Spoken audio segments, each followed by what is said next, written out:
Мълчащо картонено возило, което оставя след себе си облаци от дим и отличителна смес от изгорели горива. На 52-я си рожден ден трабантчето не е изгубило изобщо чара си. Според собственици, да караш подобен автомобил е истински престиж. От 80-та година карам трабант и един ми откраднаха. Този е следващия. Първия беше от 67 година. Абсолютно автентичен. Но го откраднаха пред дома ни. Превръщането на трабанта в култов автомобил започва след обединението на източна и западна Германия.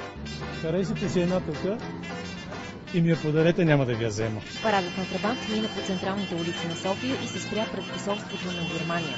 Тази сграда също е реликва от изминалата епоха. Запазена от времето, когато е била посолство на ГДР. Липсва ли ви това време? Не, радвам се, че отмина и дано никога да не се върне това време.